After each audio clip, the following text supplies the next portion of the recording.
customers, clients today have elevated expectations of service providers. Right? They are demanding more.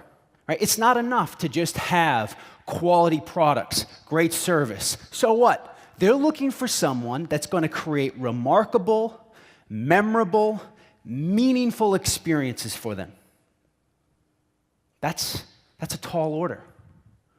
So anytime we meet a new audience, we try to do our homework. And it was no different before showing up for this event. We actually reached out and did a couple of interviews with a few of you, which we really appreciate you making time for that. And in those conversations, a couple of interesting things jumped out at me that I jotted down. Thinking about the pressures that you're facing in your world, on top of the fact that customers and clients are changing. First, right out of the bat, was the fact that you're all facing a big fat stretch goal, right? You had a great year last year, and we're raising the number. And what that means, if I put myself in your shoes, is everything that you did last year, which was great and successful, is not going to be good enough to get you where you want to go this year. It's not. So we have to find an edge now. The second piece that came up is it's getting more competitive out there. Whether it's coming from some of the big players, a Chase or a TD or a myriad of smaller competitors, the fact of the matter is competition is increasing. It's getting harder to differentiate, right? It is. It's harder to differentiate. And that's not to take anything away from all of the amazing products and services that you are rolling out. But I'm here to give you the hard truth. Everyone else is going to be right there too. So what happens when you come eyeball to eyeball, right? This is where the deals actually get done, is in the relationship. What is going to give you the edge? Because they're not kids, right?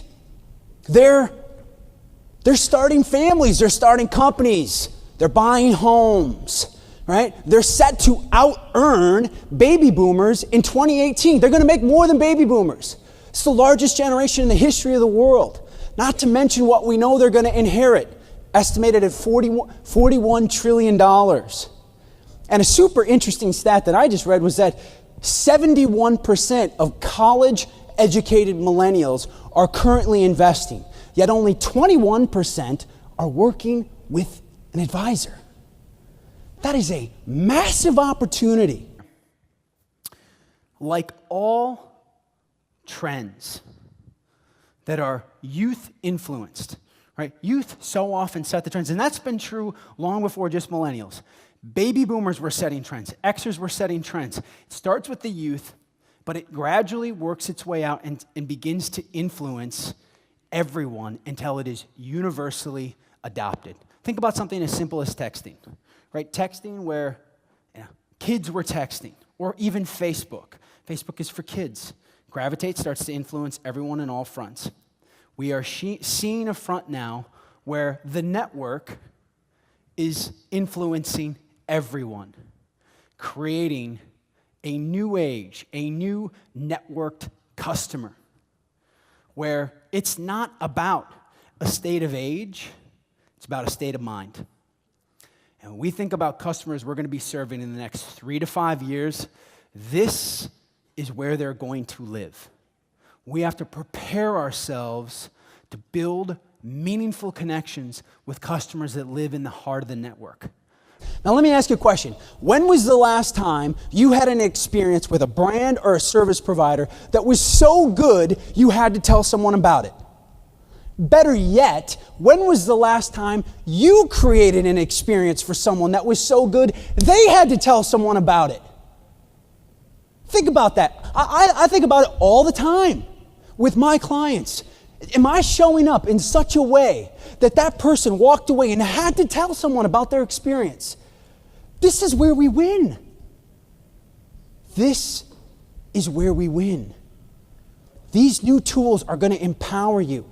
We can't ignore them. The shift is coming. It's happening. That digital world is here. But you know what? Everyone is going to have access to those tools. The only way you overcome that and gain your competitive advantage is to think about how you show up. If you walk away from this time this morning with nothing else, I hope it is you thinking in your mind the question. You don't land back home without identifying, saying, what is my how advantage? How do I show up and do something different?